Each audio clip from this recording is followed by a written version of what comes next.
All right, welcome to the USC Film Room game. I think that was a lot like what a lot of us expected, and that the defense has some problems. Defensive line not able to meaningfully impact runs, some assignment misses on the linebacker level even before the ejections and injuries started, and then the secondary not being able to keep up with some really good wide receivers. On offense, passing game did some work, running game had a couple moments, offensive line up and down in that regard. Definitely a lot to work on in the bye week, so we can get into it. First play we're looking at here, this is just a pin and pull from USC. I think a missed assignment in that you see both pullers go and impact first level players. You do get a seal there. I would like to think that maybe one of them meant to go to the second level. Doesn't really matter, as Ade Willie gets blocked and then tries to go inside, gets leveraged, gets around. Hall is not able to get off a block, and the running back's into the secondary. I think, Michigan State's defensive line just wasn't able to meaningfully impact a lot of these plays, so they started throwing themselves pretty far upfield. You see that here. Take advantage of that aggression with a little flare screen. I think you want to see Snow more meaningfully impact one of these two linemen, die a little bit more heroically. Try to force a cutback here, give Van Sumeren, Hall, or Jarrett, somebody like that, the opportunity to kind of scrape over and make a play. Instead, he's able to step through that, get upfield.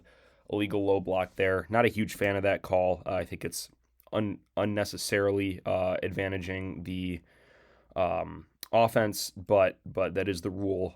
Sets up USC first down. Really good play by Spencer to jar a ball loose and shut down a crossing route, and on third down leads to a field goal. State with the ball. I love this. It's just a classic RPO. Haven't ran this as much as maybe I thought we would. You've got a run option right here, just inside zone. You see this number 6 right here, triggers down right now at the snap. Bubble screen, slant from Marsh. The linebacker level deletes itself on that run action, and Marsh is into the secondary. I think that Marsh was probably not fully healthy in this game. He was used as a decoy a lot, bracketed some other times, but he still was able to make some moves here. This is a 3-man route concept to the field that was rightly called out as being really just kind of a post with a out inside of it, and then you have a kind of just a flat route from running back underneath that. Krishan McCray sees the player in the flat, not run with him, comes down to take care of this number 4. You can see right there, number 14 pointing, look at downfield. That's obviously what Childs is seeing. Krishan McCray turns that out into an out and up. Safety's got no chance to get over. That's a touchdown. Really nice play. Really good improvisation. I thought that was very impressive. You can see right here. Right, he goes out. And number 13, this player for USC in the secondary, he goes down to cover. I believe that's number 4, Tau Tolliver in the backfield, coming out of the backfield. So he's wide open, turns it upfield. That safety's not going to get over. Really nice play, really nice throw, touchdown. So this is, I think, emblematic of some of Michigan State's run issues, and that just, largely single blocking takes care of 3 of the 4 players on your offensive line. Both of your linebackers are a little bit out of position. Snow's getting taken out of the play from the inside, Hall to the outside, and that running back's just into the secondary. It's one of these guys has to be in this gap. But really, I put that largely on the defensive line. I think Michigan State's linebackers are broadly pretty good. You can't let 2 of your linemen get a free release onto your linebackers. You have to protect your linebackers more, especially when the formation that they're running lightens the box by dragging a linebacker out of the box. By flexing a tight end out. You have to protect your guys a little bit better than they do right there. And I think a lot of Michigan State's issues in the run game are just indicative of a talent deficit on the offensive or on the defensive line. So I like a corner blitz from the boundary here. People have been asking to have Joe Rossi heat up opposing teams more. You did see that here. Just then you're throwing into a kind of a deep flat where the cornerback is completely vacant, so you only have safety help, a missed tackle there. That's a touchdown. So it's just, I like the play call. It's just you have Spencer playing, I believe, a deep third here, and when you miss that initial tackle, which is a tough tackle to make, it's going to be a chunk. And this next play, this is just a zone read that results in a touchdown. So Dunnigan gets too far upfield. He should probably be holding about right here so that if there's a give, he can crash. If there's a pull, he can still pursue. He goes way too hard after the give. It's a pull. I also think that with Snow, I don't know if he's been robbed of a bit of his athleticism, if he feels like he needs to gamble more to make up for that. He gets way too far inside. It's on him that Mayav is able to pull that and not have Snow doesn't have the proper leverage to really contest that run for a touchdown. So I thought that was kind of disheartening. You can see there, just not really a competitive chance to make that tackle.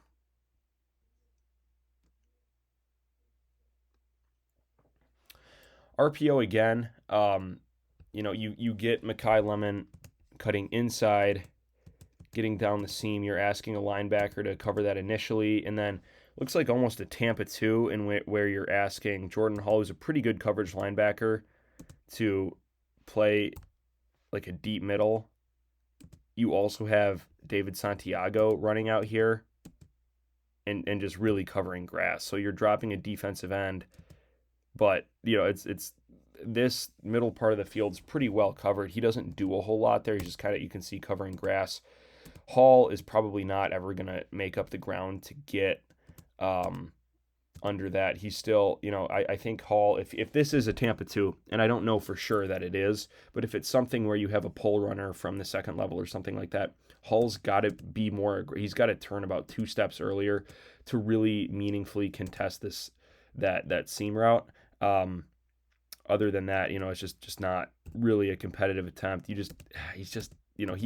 gets the play call down. It's just not really competitive attempt at breaking up that pass. So that was obviously a big play because it allows USC to immediately get out of the shadow of their own end zone.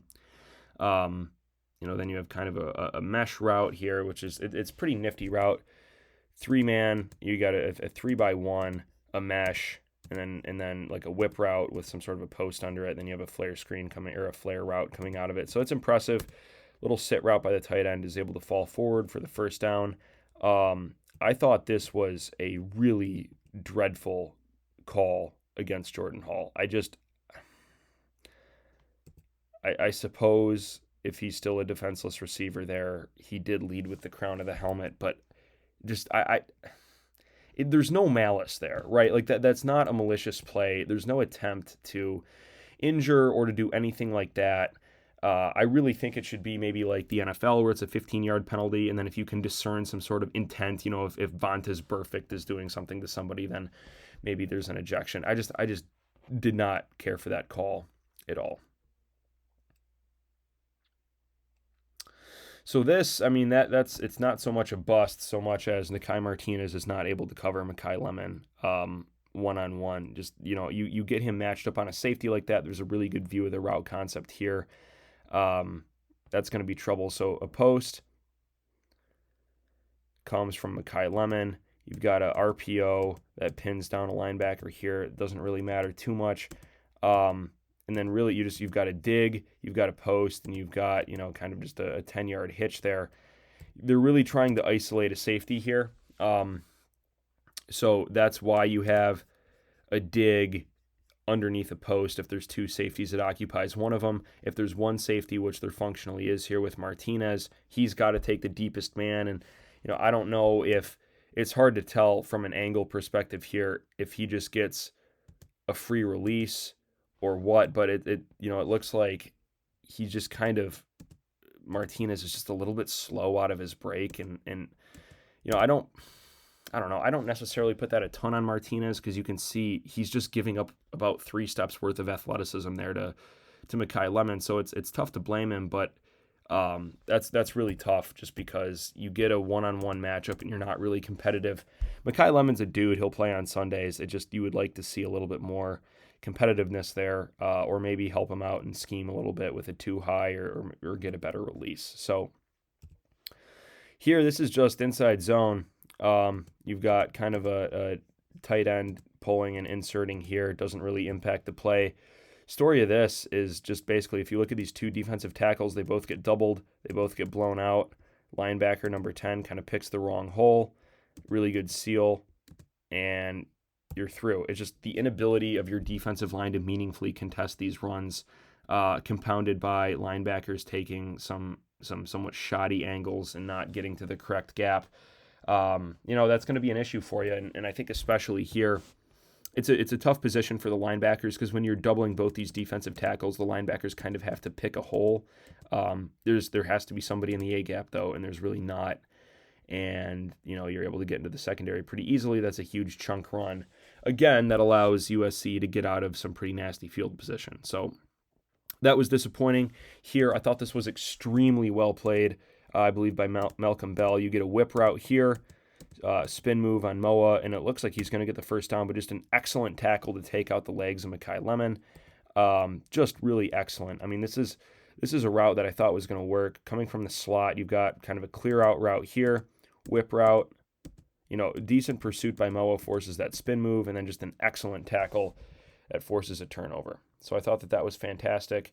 This was a bizarre play where you have the double pass and it bounces, but really, really nice catch by Mizunis. I thought that was extremely impressive to be able to field that on a hop, turn, and really a pretty good throw and just a fantastic catch.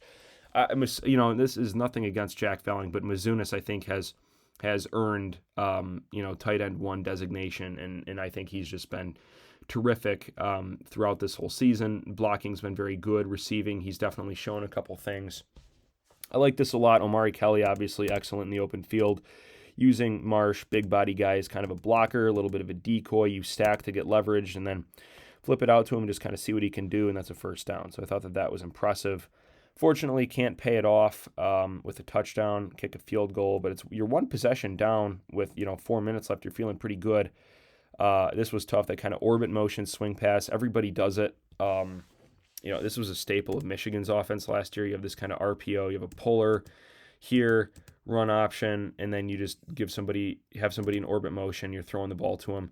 Difference with Michigan last year is that the players they did it with weren't good, and Makai Lemon is quite good, and it's a little bit of a leverage situation, and a lot of it is just really you have a pick here that's legal because it's within 5 yards of the line of scrimmage. 24 can't get around it, and Eaton kind of gets a little bit too far inside. I don't blame him for that because he's got responsibility here.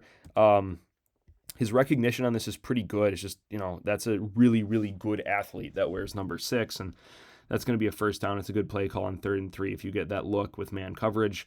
And that was man, so that, it's a very good play call. So, this I thought initially looked like it was defended relatively well.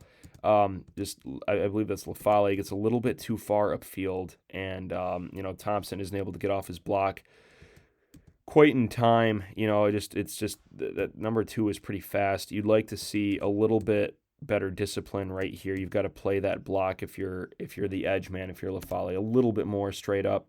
And then again, just kind of an athletic deficit on the defensive line. 2nd and 1, it's a tough ask, but I thought that structurally that looked like it was going to be defended relatively well. Here you use Michigan State's defensive line aggression against them. Straight speed option. Dunnigan, he actually shuffled. He doesn't really shuffle there, but he doesn't tear too much hell for leather after the quarterback. I would like about a step earlier than this when he recognizes this pitch relationship to shuffle a little bit. He doesn't, and that's a chunk. Linebackers aren't able to get over. Frankly, Darius Snow is not the impact player I thought he was going to be. I wonder if that's an after effect of the injury. If it is, that's a real shame. This is just kind of a little, it's a fake RPO. I think the ball's getting thrown the entire time. You're getting man, and it's a tough ask to have. You have Makai Lemon. They line him up, or not Makai Lemon. This is I forget his name, but also solid player. They use Lemon as a bit of a decoy in that jet fly sweep RPO, and then you're getting functionally man on the back end here, and you're getting just, I don't know. He gets the only big complaint I would have here, I think, is that 16 pretty much gets a free release off the line. Snow drops into a bit of a zone. He's not going to be able to contest this. It has to be number 3. It has to be this defensive back here. And if you watch 16, he pretty much gets a free release off the line, inside leverage. So unless you have really marvelous athleticism from the defensive back position, that's going to be a touchdown. It's a pretty well located ball. To New Kinds, that's who it is. And you got to get not let him get such a clean release off the line. So that was a little bit disappointing. This was a fine play. We talk about USC having a couple busts, a little bit unsure of what's going on downfield. You've obviously got some sort of a pin down route underneath that they ignore. A couple people going vertical, just a total bust. Looks like kind of in a hole shot area. That sets up a long field goal. I love going for it. Obviously, it is not successful, but I do like that. Here you get two running backs in the backfield. One kind of flares out, and is meant to be a little bit of eye candy, distracting. Number 17, that's Samaj Bridgman. You see your defensive line. It's just not really competitive here. Van Sumeren throws himself upfield. He's not able to really contest that. I really put this largely on Samaj Bridgman. There's a lot of field that is your responsibility here, and you can't take on a lead blocker like that. So he's not really contacted, Bridgman, number 17.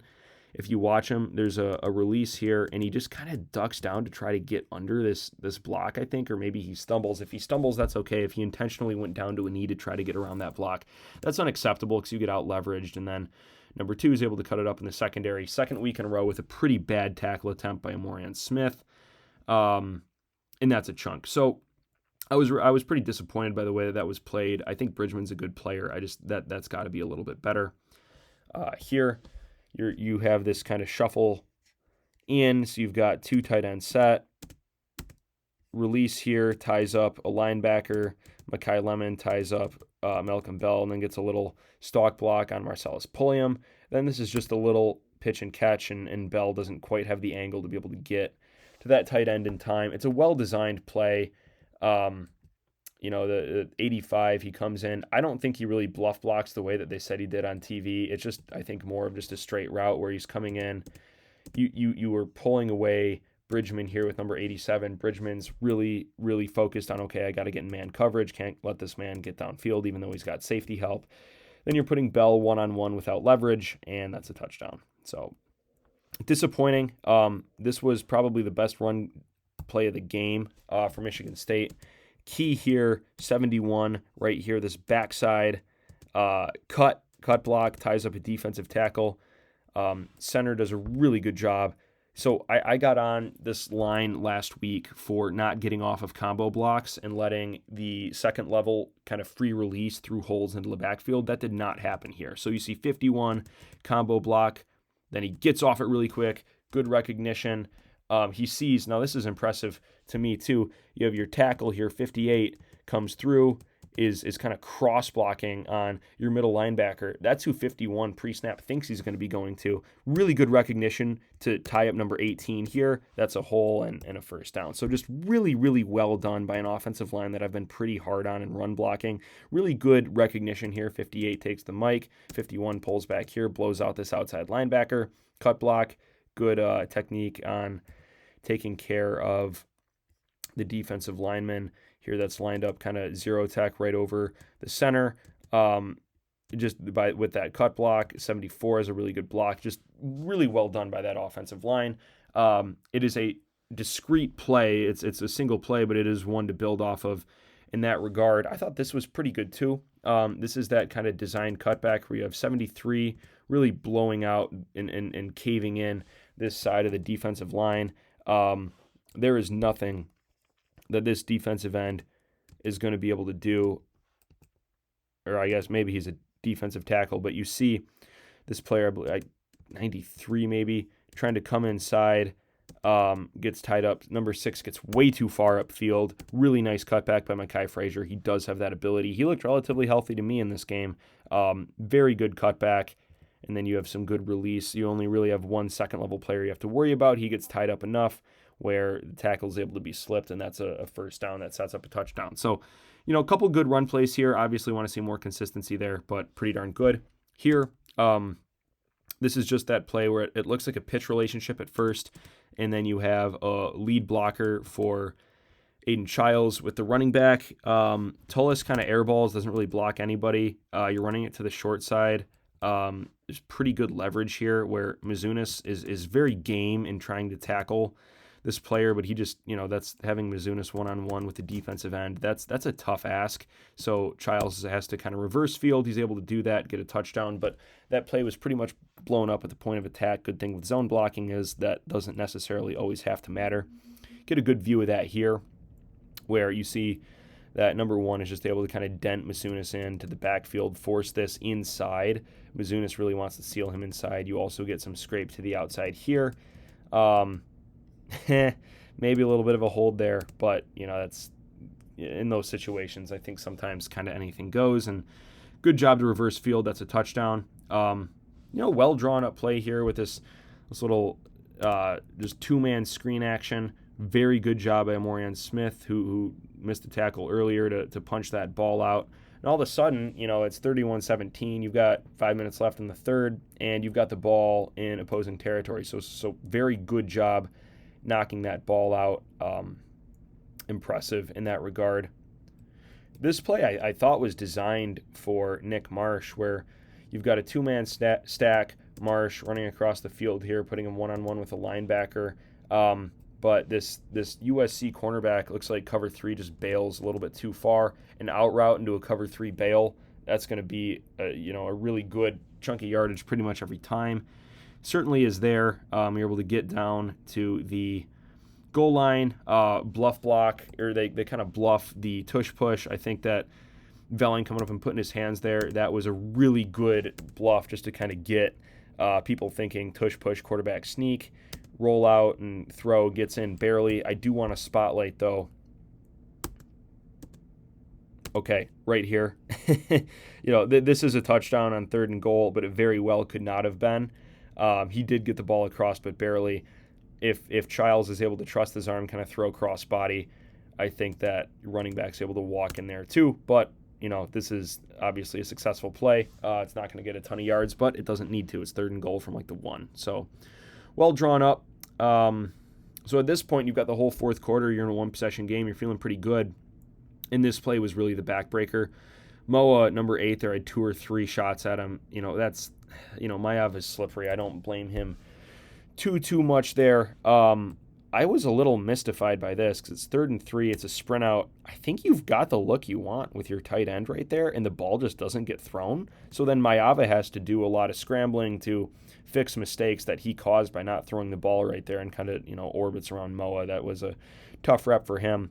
But I continue to think in watching the replay of this play that your tight end, I put this a bit on the tight end maybe because I think you get the look with the sprint out tight end right there who's completely uncovered.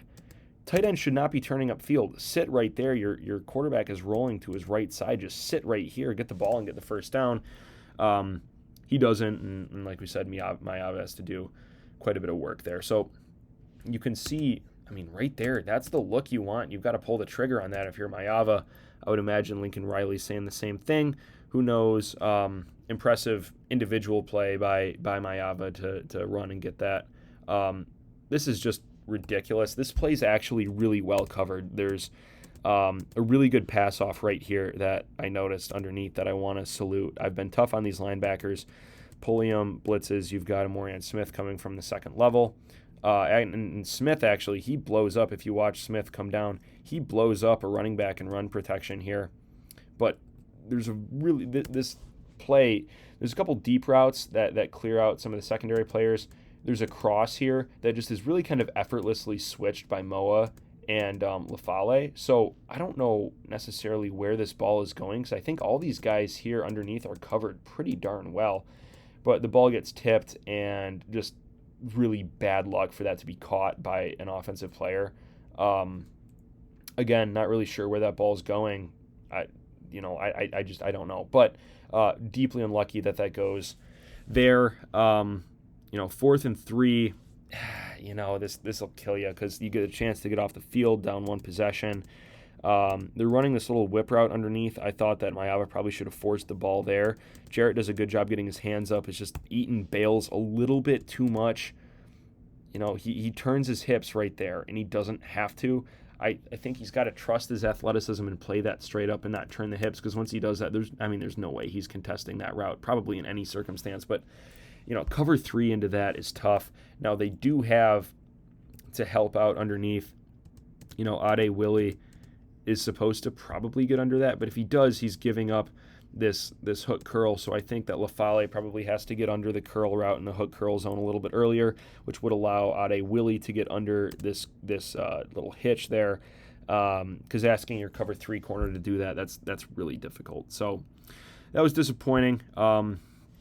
Also disappointing. I mean, this is just kind of pin and pull power where you're pinned down, a couple pullers, and just Pulliam winds up on the ground.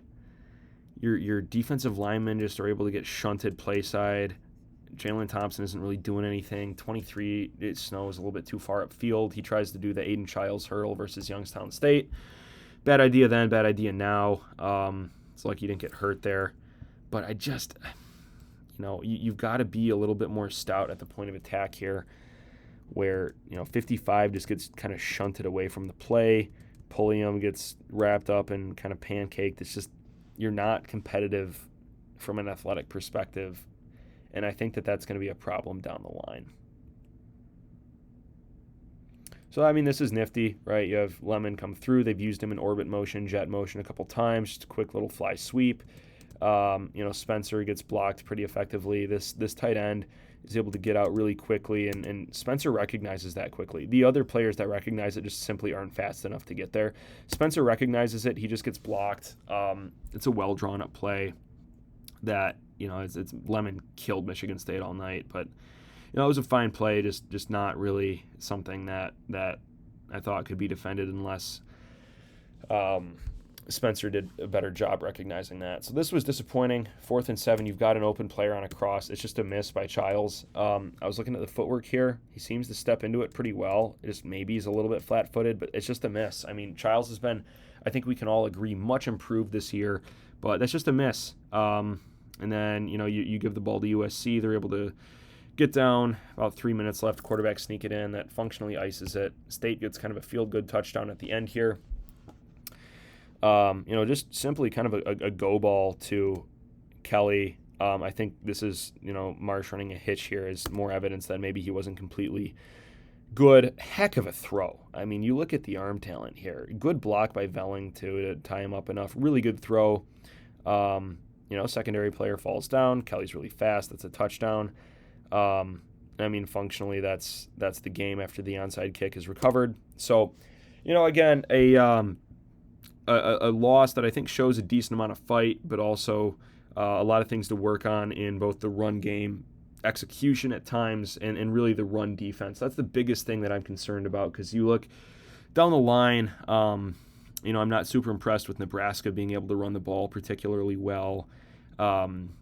Indiana's obviously really good. Michigan can run the ball a little bit. They'll get you for some explosives. I don't know necessarily about the down-to-down success rate. Obviously Penn State runs the ball quite a bit, and Maryland's having a bit of a resurgence, more so at the quarterback position. It's just you need to see your defensive line impact these plays positively. So look for that to improve over the bye week, and certainly hope that it does. So we might have something that we put up in the bye. We may not. Maybe something getting ready for Nebraska. I think that's a really big game for the directionalist season. If you can get to 4-1, you're feeling pretty good about where you're going directionally, because I think you have a couple wins on the schedule if you get that one. So we shall see. But some good stuff, a lot of things to work on, and we will see you hopefully next week.